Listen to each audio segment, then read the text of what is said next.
Bueno, el día de hoy vamos a tratar muy pocos asuntos. Uno nada más, ahora sí que es calidad, no cantidad.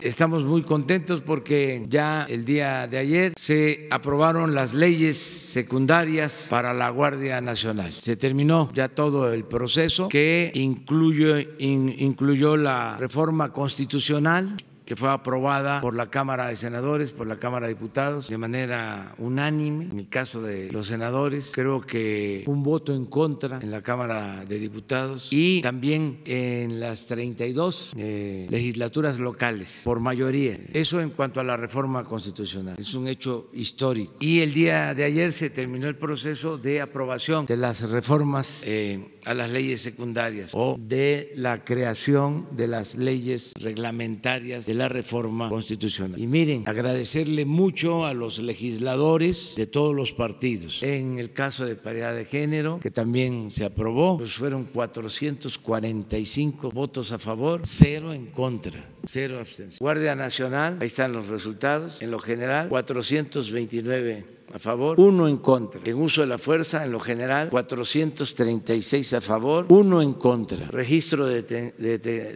detenciones, en lo general, 430 a favor, 1 en contra. Reforma a la ley del Sistema Nacional de Seguridad Pública, 428 a favor, 1 en contra. Y en ningún caso, solo en una reforma en el caso de uso de fuerza, en lo particular, 26 abstenciones, en el resto, 0 abstenciones. Fue un hecho histórico. Les informo que se están llevando a cabo ya los cursos de capacitación, de formación de integrantes de guardias para la Guardia Nacional y se inicia la operación nacional formal, aunque ya se está trabajando en algunos estados, pero a nivel nacional el día 30 de junio. Para entonces ya van a estar los primeros elementos formados porque están ahora en capacitación. Entonces es un buen resultado, una buena noticia porque nos va a ayudar a que se enfrente el problema de la inseguridad y de la violencia, protegiendo a los ciudadanos, que haya paz, que haya seguridad. Vamos ya a abrir, eso era lo que queríamos comentar. Vamos de izquierda. Buenos días, señor presidente. Urbano Barrera, del diario Ovaciones. Yo quiero preguntarle, hace unos días vino gente de Hacienda, habló de bienes asegurados, ¿sí? Mi pregunta es, aquí se expuso el caso de Rocío Orozco, que tenía propiedades en comodato. Preguntarle, ¿sabe usted cuántos inmuebles, cuántas propiedades están en comodato? Hay algunas que están a 10 años, a 15, a 20, a 30. ¿Qué se va a hacer con todo eso? ¿Cuántas son? ¿Cuánto representa? ¿Quiénes son los beneficiados? ¿Y qué se va a hacer en lo inmediato, verdad? Con todas esas propiedades son muchísimas y son millonarias. Esa es la primera. Estamos viendo eso. Se está haciendo un inventario de todos los bienes de la nación, de los mexicanos, y también de todo lo que se obtiene, se confisca por ilícitos, ya sea por la delincuencia común o la delincuencia de cuello blanco. Y ya quedamos de que todo eso se va a devolver al pueblo. Ya tenemos la reforma constitucional, la extinción de dominio que permite que todos esos bienes puedan ser obtenidos para el desarrollo de México. La palabra confiscación no es la más correcta porque en la misma Constitución está prohibida la confiscación, pero sí es la recuperación de bienes. Y como eso no se manejaba bien, no se sabía a dónde iba a parar los bienes obtenidos, alhajas, armas, residencias, vehículos, dinero, pues ahora se está haciendo el inventario de todo lo que hay y el instituto, para devolverle al pueblo lo robado, va a darle seguimiento. Tenemos el caso, por ejemplo, de la confiscación de dinero, de dólares, que antes, según el informe que me presentaron, iba ese dinero al Banco del Ejército, a las bóvedas del Banco del Ejército, y ahora va a los ministerios públicos, a la Fiscalía General. Entonces estamos resolviendo sobre leyes secundarias para definir claramente qué destino van a tener estos bienes. Ya lo acordamos de que se tienen que devolver al pueblo y en dónde van a quedar en custodia, que se sepa muy bien y que se transparente, que cada mes se informe de cuánto ingresa. Hoy precisamente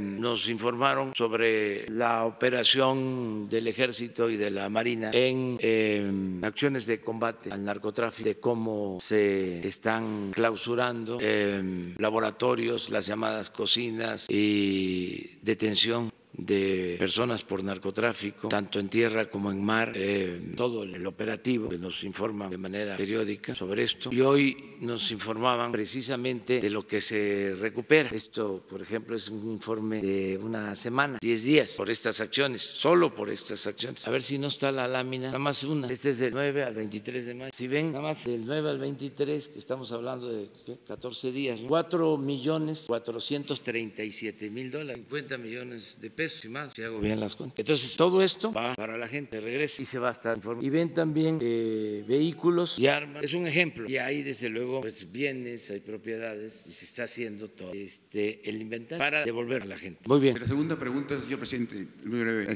Comentar nada más, ¿cómo va el proceso de revisión de las direcciones y las subdirecciones alternas? Según datos de la Secretaría de Hacienda, en el gobierno del presidente Vicente Fox se crearon 167,000 en el de Fox y otras 163,000 en el gobierno del presidente Calderón, algo así como 320,000 direcciones y subdirecciones adjuntas, todas con salarios por encima de 50,000 pesos hasta llegar a 120, sí, 160,000. Sí. ¿Qué se está haciendo en este caso y cómo va este inventario, este registro? Porque muchas de ellas ni siquiera iban a trabajar. Y complementario a esto, le iba a comentar, tenemos todavía el vicio, por ejemplo, en todas las alcaldías de la Ciudad de México, áreas en donde todavía la entrada y salida, el chequeo de asistencia del personal es con firma, es a través de una persona que lo registra y ahí se da un tráfico de todo, ¿no? Hay gente que tiene 2, 3 trabajos y llega a las alcaldías y firma, llega una hora, se va. No, sería muy fácil poner un reloj checador, un digitalizador. ¿Qué propondría usted, señor presidente? Gracias. Bueno, estamos haciendo un ajuste, no es nada nuevo, no debe de sorprender a nadie. Yo siempre he planteado que la fórmula para transformar a México estriba en acabar con la corrupción y en hacer un gobierno austero. Esa es la fórmula. Y que eso permite liberar muchos fondos para el desarrollo, porque era mucha la corrupción en todos lados. Y si se termina por completo, si no se tolera la corrupción, se liberan muchos fondos, mucho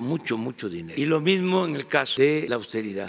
Se crearon muchas plazas para funcionarios del más alto nivel. Un doble discurso, como siempre los conservadores, muy hipócritas, hablando de recortar bases a trabajadores sindicalizados, hablando de que el problema de Pemex era el crecimiento de la nómina de trabajadores, o lo mismo en la Comisión Federal de Electricidad, o lo mismo con los maestros. Y ahí despedían, pero al mismo tiempo arriba contrataban para los altos mandos con sueldos elevadísimos. Entonces, ¿qué estamos haciendo? Pues estamos ajustando todo el gobierno, todas estas direcciones adjuntas que se crearon, que fueron muchísimas, no tengo ahora el dato, pero significan duplicidad. Ya había una dirección y se creó otra, pero además con sueldos más elevados. Entonces creció muchísimo el gasto corriente, no creció la economía, no hubo desarrollo, al contrario, creció la pobreza, la inseguridad, la violencia, pero sí el aparato. Entonces estamos haciendo un ajuste en este sentido, por eso la ley de austeridad republicana, y pues hay quienes no quieren aceptar esta nueva política y hablan de despidos de trabajadores, y ha quedado muy claro de que no se despide a trabajadores de base sindicalizados. El ajuste es arriba. Estamos cortando el copete de privilegios que había, que era mucho. Y aquí aprovecho de una vez porque sigue el tema para decir de que no van a afectarse los servicios. Al contrario, van a mejorar, que ahora se convirtieron en paladines de la justicia. Ahora les preocupa mucho el que no falten los medicamentos, el que mejore el servicio de salud. Claro que nos importa, si por eso estamos haciendo estos cambios. Se quedaron callados, permíteme, se quedaron callados cuando dieron los contratos para construir hospitales en beneficio de funcionarios y de contratistas vinculados al gobierno. ¿Sabes cuántos hospitales? Y sería bueno que se investigara, dejaron sin terminar centros de salud y hospitales, 270, es un tiradero de obras por todos lados. Y en el caso de las medicinas, repito, el año pasado compró el gobierno 90,000 millones de pesos de medicamentos, 90,000 millones de pesos, y 10 proveedores vendieron el 80% y 3 el 62%. Voy a pedir que el lunes esté aquí con ustedes el secretario de Salud y quiero que les expongan cómo se atendió el problema de los medicamentos para enfermos de SIDA. ¿Se acuerdan que decían que no iban a haber medicamentos? Se resolvió sin ningún problema. ¿Saben cómo lo resolvimos? Con el apoyo de científicos que voluntariamente decidieron darnos sus puntos de vista que nunca habían sido tomados en cuenta, porque era un negocio más la compra de estos medicamentos. Y ellos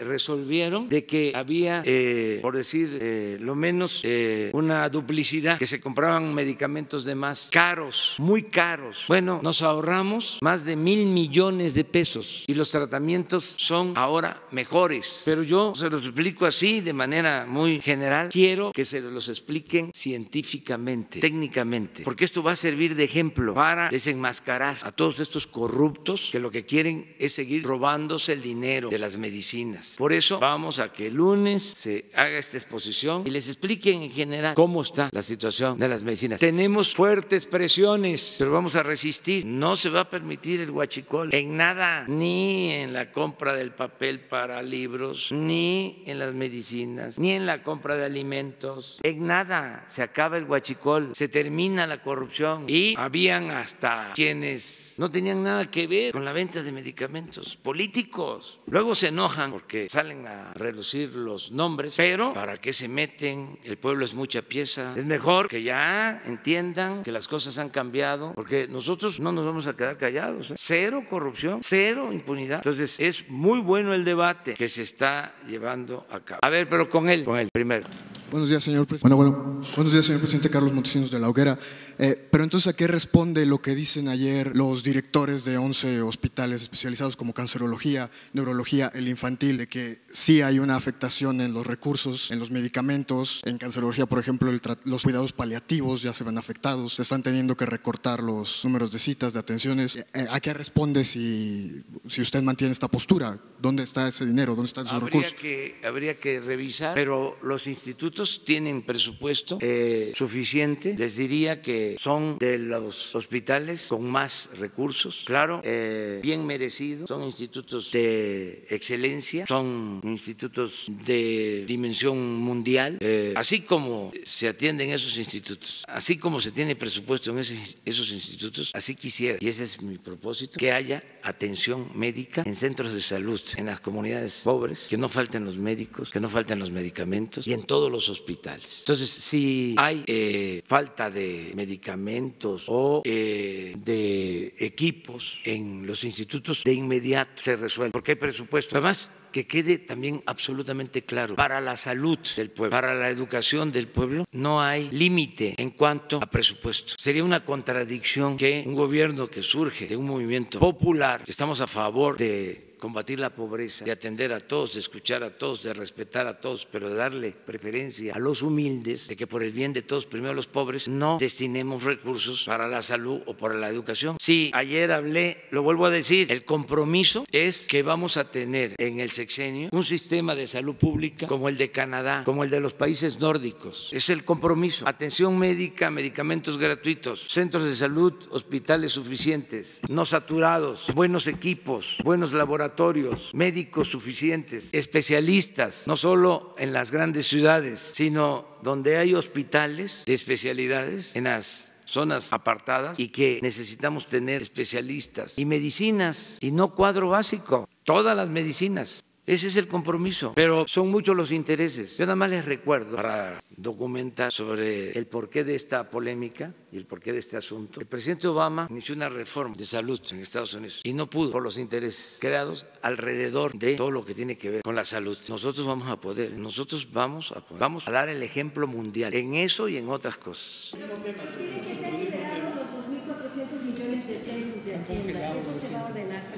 Sí, pero no hay congelamiento de recursos, son inventos. El lunes les informan, el lunes que venga el secretario de Salud, es más, hoy mismo les informan. Es que lo voy a volver a decir, me parece que no se entiende. Hay presiones, sí, hay presiones de los que venden las medicinas. Pues imagínense el negocio, imagínense que una empresa vendía $2,000 millones, $2,000 millones. Ese es el problema. Y pues hasta vinculación con medios de información, pero ya no quiero seguir hablando de estos asuntos porque luego se enoja mucho. Pero ¿También se vinculan a estos directores de institutos de irregularidades? No. Es que ¿Les fueron a pedir los recursos? sí, por falta de información. ¿Falta de información? Sí, es posible que tengan falta de información. Por eso hoy se va a aclarar sin ningún problema. Y es como el huachicol. ¿Se acuerdan que nos quedamos sin gasolinas y la gente apoyó? Pues es que estamos limpiando de corrupción, y siempre que hay un cambio de fondo, pues se molestan, no les gusta. Imagínense cómo vamos a dejar sin medicina a los enfermos. Y ahora, y por eso es muy interesante, ojalá y no paremos estos debates, porque dan pie a que todos participemos y se conozcan más las cosas. Yo le voy a pedir a Jesús que hoy mismo con Hacienda, la oficial mayor de Hacienda, que es la encargada de compras, ustedes no saben cuántas presiones recibe, tiene todo mi apoyo, Raquel Buenrostro, porque ¿cuánto compra el gobierno? Como 1 billón de pesos. Estamos calculando que nos vamos a ahorrar por lo bajo 200,000 millones de pesos. Y ahí vienen los cambios en la Comisión Federal de Electricidad, porque también allá hay huachicol. De una vez se los adelanto. Se acaba el huachicol en las medicinas, en el tráfico de medicinas, se va a terminar. Y también el huachicol en la educación, que hay también. Que Raquel les informe sobre todo el plan de adquisiciones y en particular sobre las medicinas. Y esto va a ayudar mucho a que haya información. Buenos días, presidente. Soy Antonio Ruiz de Sin Censura Chicago. Como usted seguramente sabe, seguramente ya leyó, el periódico Reforma anoche revela una lista de periodistas beneficiados en concepto de campañas oficiales en el sexenio pasado, el de Enrique Peña Nieto, una lista que usted entregó al INAI. Pero no nos salen las cuentas. Nos habían dicho ustedes antes que eran 60,000 millones de pesos en concepto de campañas oficiales y que una cuarta parte, 15,000 millones de pesos, pues era lo que se le había dado a los columnistas, ¿no?, beneficiados en estas campañas oficiales. Reforma dice que son más de 1,000 millones de pesos, pero no salen las cuentas. ¿Puede decir si faltan columnistas ahí, si faltan medios de comunicación? Y le tengo otra pregunta. Bueno, mire, bajo palabra, de decir verdad, nosotros no dimos a conocer los nombres de quienes reciben o recibían estos apoyos para trabajos informativos. Esto tuvo que ver con otras dependencias. Si dieron a conocer los nombres, nosotros solo entregamos esta información al Instituto de Transparencia. Así, y nosotros no dimos a conocer los nombres. Quiero aclarar de que lo que nos pidió el Instituto de Transparencia fue la información sobre columnistas, periodistas. No es el gasto de publicidad del gobierno, que eso es otra cosa. El gasto de publicidad el año pasado fue de 10,000 millones de pesos, que son cosas distintas. ¿Por qué tengo lo de 10,000 millones en la cabeza? Porque decidimos en la ley de austeridad reducir ese gasto a la mitad, y todavía en la nueva decisión que se tomó en un memorándum se reduce a 4,000, de 10,000 a 4,000. Vamos a ahorrarnos este año en publicidad 6,000 millones de pesos. Bueno, de esos 10,000 que implican contratos, además es parte de la cuenta pública, contratos con medios de información para la adquisición de espacios en radio, televisión, periódicos. Además de eso, había o se incluía alrededor de 1,000 millones en todo el proceso, 260 millones de pesos. Yo vi el informe antes de que se enviara, de dinero que se entregaba a columnistas, periodistas, por servicios, pero no es todo el gasto de publicidad del gobierno. Bueno, sí,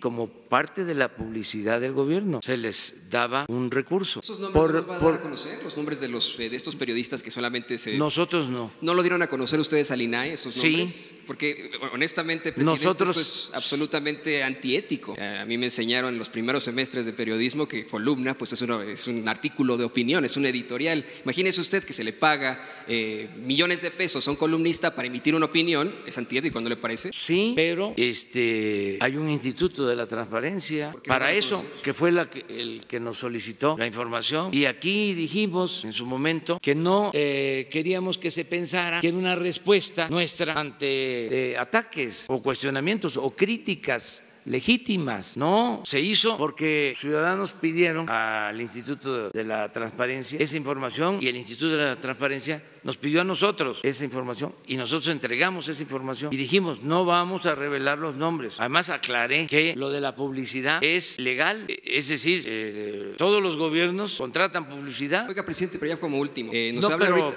¿sí? Nos habla ahorita si ahora aparecen nombres en un periódico, pues hay que ver quién le entregó esa información primero. En ese periódico también se dieron a conocer hace 2 días nombres de condonaciones de impuestos y no aparecieron todas, ¿sí? Y eso no se vale, porque si se da la información y entonces aparecen nada más, yo no vi la lista, pero pregunté porque tengo la información, y aparece esta empresa, y aparece esta otra, y aparece esta otra. No, entonces eso no se debe de hacer, porque es como si aquí nosotros nos pregunta transparencia, a ver, ¿quiénes recibían? Y los que son nuestros amigos, decimos, no, estos no, nada más van estos otros. Nosotros no mentimos, no vamos a ocultar información sobre este asunto. Y también, qué bueno que se abre el debate sobre estos temas. Es de lo mejor para la salud pública. Entonces, permítame preguntarle, nos habla ahora del fin del huachicoleo en las gasolinas, el fin del huachicoleo en la educación, en los medicamentos. ¿Por qué no el fin del huachicoleo en los medios de comunicación? Ya. ¿Por qué?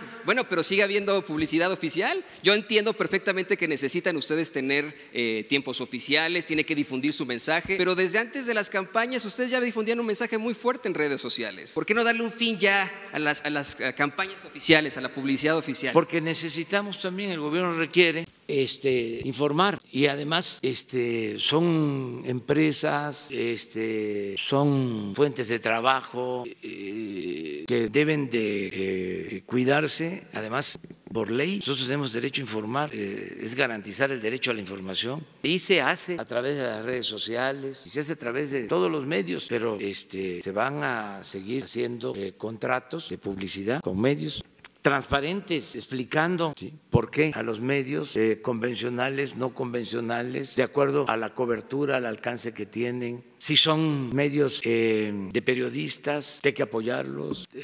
Si son medios que tienen que ver con regiones apartadas, todo lo que tiene que ver con radios comunitarias, todo eso lo tenemos que apoyar. Y desde luego fortalecer el sistema de información que tiene el gobierno, porque tiene estaciones de radio, estaciones de televisión, pero terminar el abuso que existía, porque no solo era la publicidad, no solo era la publicidad, era el que también hacían otros negocios con el gobierno. Entonces ya todo eso se terminó, y les puedo decir algo, lo están entendiendo bien los dueños de medios de información y también los periodistas, algunos que se molestan, pero pues también tienen derecho a expresarse, a manifestarse. Prohibido prohibir, y no va a haber censura para nadie, no vamos nosotros a limitar la participación de nadie. No tenemos enemigos en los medios de información. Soy cliente de algunos desde hace años, sí, por ejemplo de Pablo Iriar. O sea, ¿saben desde cuánto tenemos diferencias? Sí, desde el 94. ¿Cuántos años son? ¿Cuántos? 25 años, pero lo respeto, o sea, 25 años. O sea, él tiene un punto de vista sobre mi persona, yo tengo también el mío sobre su persona. Entonces, ¿y qué pasa? Nada.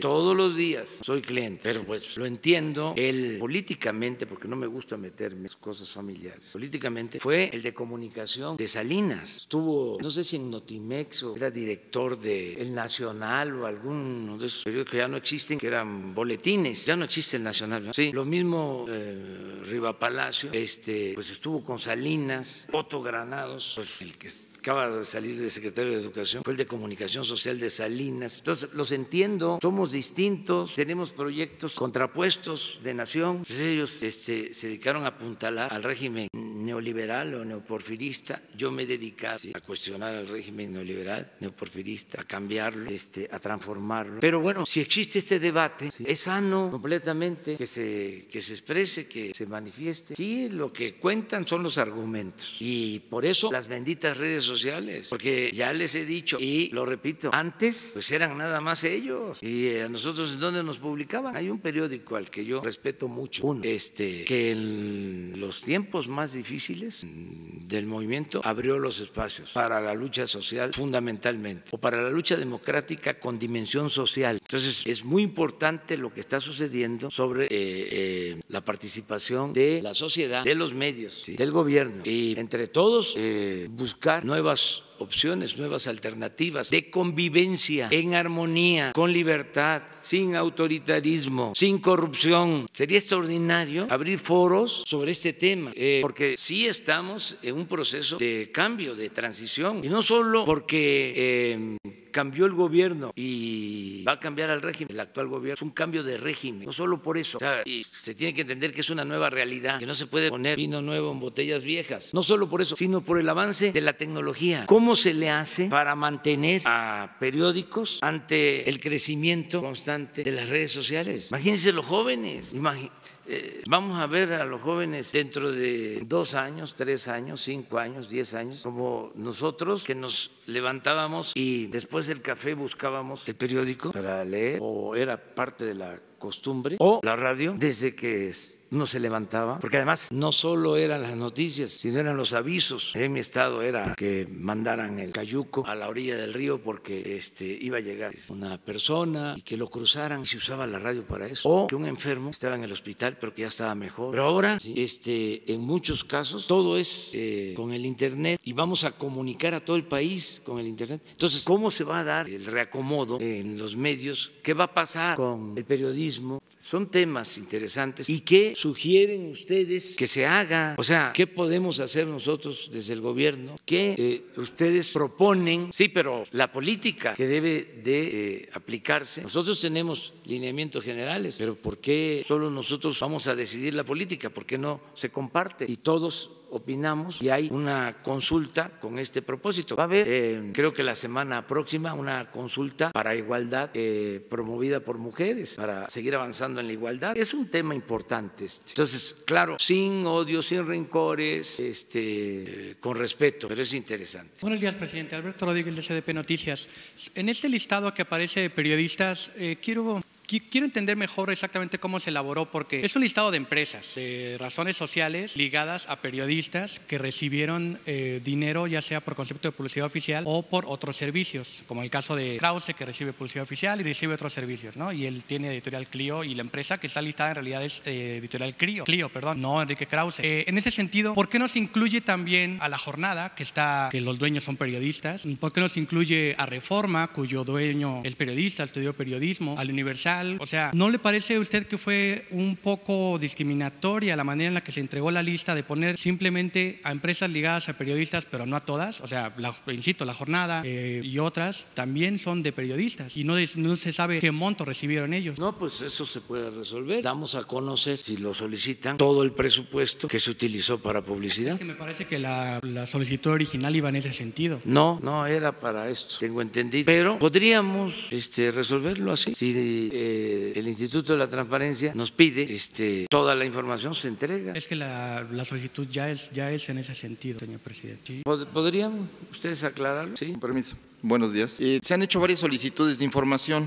La primera, que fue la que se respondió, porque también se recurrió al Instituto de Transparencia y ordenó que se liberara la información. Entonces, nosotros estamos atendiendo todas las solicitudes, hay más de 50. Hay una solicitud que incluye toda la información que están señalando de todos los contratos de publicidad, y nosotros tenemos esa información. En la medida en que se está solicitando, se está entregando tal como se está solicitando. Entonces, por supuesto que está ya la entrega, se va a hacer entrega de esta información, está preparada. Entonces, igual todos los detalles de por qué se incluyó, se ligó a periodistas con empresas, porque pertenecen a los consejos de administración, forman parte de la empresa. Entonces, esa es la manera por qué se definió así y se lo relacionó con los contratos. Así como algunos sitios web, etcétera, que tienen también relación con periodistas en lo particular. O sea, para contestar tu pregunta, ya viene toda la información. Tenía otra pregunta. A ver, otra. Acaba de salir el resultado del Producto Interno Bruto en el primer trimestre, y es una contracción de 0.2% en comparación al trimestre inmediato anterior. Esto daría, con este resultado es casi imposible que se logre el crecimiento de 2% en este año. Vamos a esperar. Ya se fue la cuarta parte del año. Sí, pero todavía queda tiempo, y hay, por otro lado, buenas noticias. Está creciendo la inversión, lo dije ayer, tenemos fortaleza en nuestra moneda, se aprecia el peso más que otras monedas en el mundo, se fortalece el peso, y hay estabilidad en cuanto a inflación, y va a haber más crecimiento, va a haber mucho más crecimiento. Entonces vamos a esperarnos. es que todavía está hecha la apuesta, o sea, no me estoy echando para atrás, o sea, además vamos a esperarnos a que termine el año. El perro no come carne de perro. Ningún periódico ha publicado lo que aquí se ha ventilado de que reciben periodistas moches, dinero, pero realmente aquí ninguno es fifí. ¿Quiénes son los de Lampa? ¿Quiénes son los fifí? Porque aquí nos tachan de fifí, nos dicen fifí, tenemos 30 años de conocernos, yo soy fifí. No, tú no eres fifí, o sea.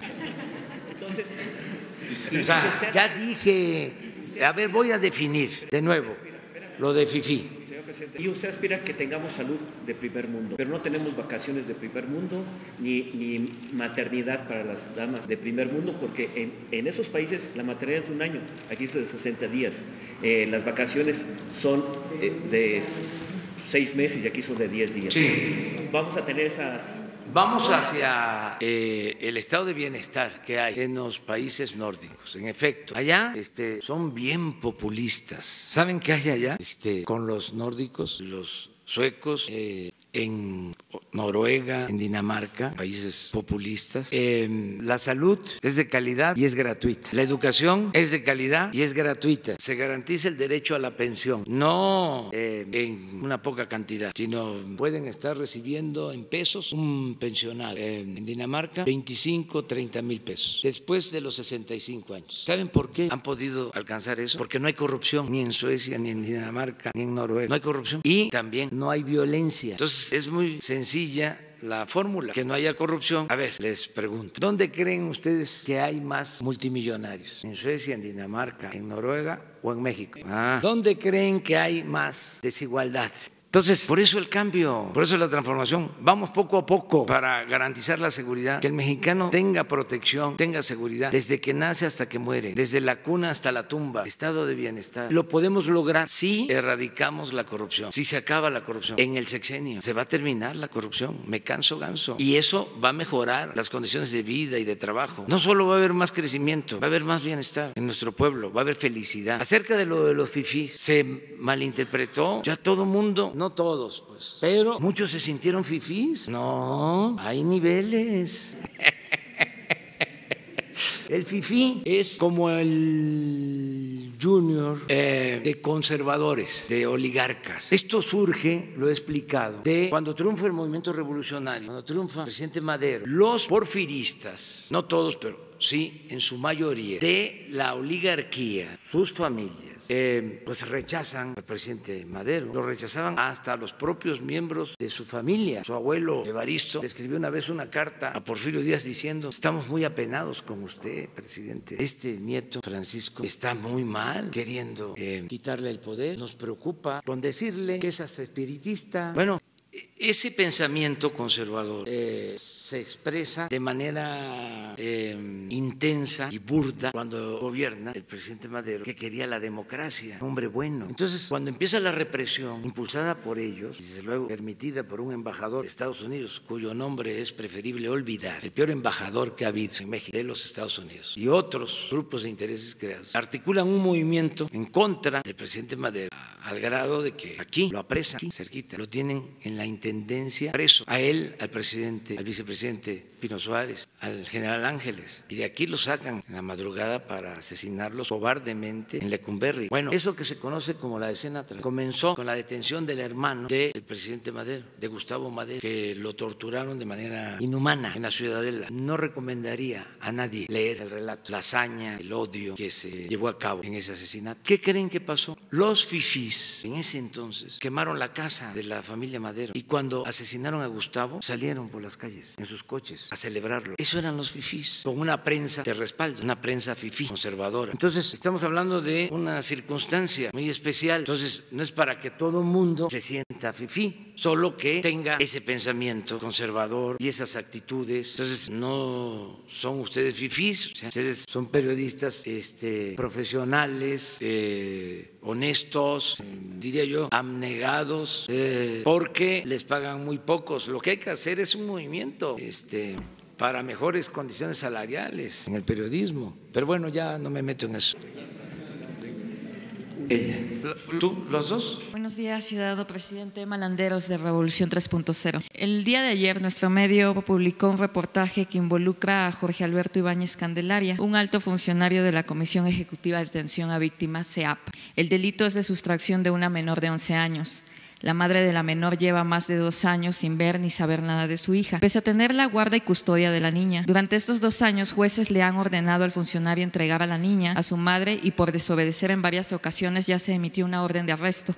Además, un juez ordenó la búsqueda de la menor a la Policía Federal Ministerial y a la Dirección General de Asuntos Policiales Internacionales e Interpol. También se activó la alerta Amber para su localización. El propio funcionario ha retado a la madre a continuar con este proceso jurídico, aunque él nunca ha tenido la guardia y custodia de la menor. Asegura que podría continuar 2 años más sin problema, interponiendo amparo. Debo comentar que la madre no conoce el domicilio del funcionario y tampoco de su hija, y hasta hace unos días no sabía que desempeñaba el puesto de jurídico, un alto puesto en CEAP. Presidente, hay audios en poder de este medio que prueban las agresiones y amenazas por parte de cercanos al funcionario contra la madre y su familia. Además, tiene un hijo de 4 años y desde hace 6 meses no le pasa una pensión que corresponde al 45% de su sueldo. Con todo lo expuesto, aún así un juez le otorgó al funcionario una suspensión definitiva para que no pueda ser arrestado y tampoco pueda presentar ante las autoridades a la menor de 11 años. Este funcionario trabaja en una comisión tan importante y tiene que ver con víctimas, y pese a que no tiene la guardia y custodia de la niña, pues ha conseguido amparos. El próximo lunes un juez podría ratificar que el funcionario se quede con la niña, que no pueda ser arrestado, y usted nos ha hablado de que su gobierno no va a permitir la corrupción. Yo le he presentado este caso. ¿Qué opina y qué podría hacer su gobierno por esta madre? Gracias. Pues que sea atendida. Si tú tienes la comunicación con ella, que se ponen de acuerdo con Jesús para que la reciba la secretaria de Gobernación. Ese es el compromiso. Y que le explique sobre su problema y qué se puede hacer para ayudar. ¿Te parece? Bueno. El servicio postal mexicano viene atravesando por varios periodos de crisis, pues las administraciones anteriores no le invirtieron lo suficiente para su eficiencia. Los trabajadores han denunciado que la situación actual es complicada, que no cuentan con los recursos materiales necesarios, como es falta de parque vehicular, refacciones y poca eficacia administrativa. Además, en cuestión de mensajerías, hay empresas privadas muy competitivas. La pregunta que le haría a usted es si su gobierno tiene algún plan de rescate para el servicio postal mexicano y sus trabajadores, y si queda descartado cualquier intento de privatización como pretendían los gobiernos pasados. Sí, eso último, queda descartado cualquier intento de privatización del servicio postal. Eso lo puedo afirmar. Y vamos a ver, voy a revisar, voy a pedir un informe de cómo está la situación de los trabajadores. No se va a despedir trabajadores, no hay privatizaciones, eso que quede muy claro. No se va a continuar con la misma política antipopular y entreguista. Eso queda de manifiesto. Me tengo que ir porque voy a Zacatecas, voy a Pinos, Zacatecas, y luego voy a San Luis Potosí. Hoy son 2 actos. Mañana voy a Guanajuato. Vamos, es el sábado, vamos a estar en Guanajuato y en Querétaro. Y el domingo vamos a la refinería de Salamanca, que nos falta de revisar. Ya con Salamanca sería estaríamos terminando del recorrido de evaluación de las refinerías, de las 6 refinerías. Y terminamos el domingo en Jilotepec, en el Estado de México. O sea que vamos a Zacatecas, a Guanajuato, San Luis, Querétaro y Estado de México este fin de semana. Y nos vemos el lunes, ¿sí? Gracias, presidente. Daniel Blancas, de Crónica. Hoy, presidente, documentamos cómo se ha desmantelado, usted sabe que es un tema al que yo le he dado mucho seguimiento, cómo se ha desmantelado el CREFAL, este organismo internacional que albergará o coordinará las 100 universidades del bienestar. Se pasó por encima de su normatividad, de sus estatutos. Usted sabe también que es un organismo que tiene representación de otros países de América Latina. Entonces, se anuló su normatividad para albergar este proyecto. Que usted sabe que desde hace 70 años está destinado a la alfabetización de personas en América Latina. Se borró de su página de internet su historia, las publicaciones, su acervo bibliográfico para albergar este proyecto de las 100 universidades. La pregunta concreta, presidente, es si hay posibilidades reales de que este programa de las 100 universidades se quite de enredos, se quite de pisotear la vida de los estudiantes como los que ya hemos documentado de Morena, se quite de pisotear la normatividad de un organismo internacional como CREFAL para crecer como se requiere bajo la tutela constitucional de la SEP. Sí, miren, ya la vez pasada trataste el tema. Antier, se tuvo una reunión del Gabinete de Bienestar, estuvo Raquel Sosa, ya está preparada para venir aquí como acordamos y hacerles una exposición sobre las 100 universidades públicas y lo del CREFAL. Es muy probable que la semana próxima esté ella con ustedes y esté el secretario de Educación, Esteban Moctezuma, y se va a informar bien sobre este caso. Se aclare, digamos, sí, que se todos aclare. Los detalles, ¿no? Sí, sí. No sé si continúa la idea de que será un organismo externo el que administre los recursos de CREFAL o habrá alguna modificación en ese sentido. Les van a explicar cuál es el procedimiento legal que ya se resolvió sobre esto. ¿Usted sabe con qué recursos en este momento está operando CREFAL? Porque revisamos la historia financiera del organismo, se le daban alrededor de 300 millones de pesos al gobierno mexicano, pero era dinero por debajo del agua, que no había mecanismo de rendición de cuentas. ¿Se seguirá con ese proceso de alimentación financiera al CREFAL? Si te parece, que les informe la semana que viene. Sobre todo esto, están tomando nota y les van a informar. Muchas gracias. Gracias.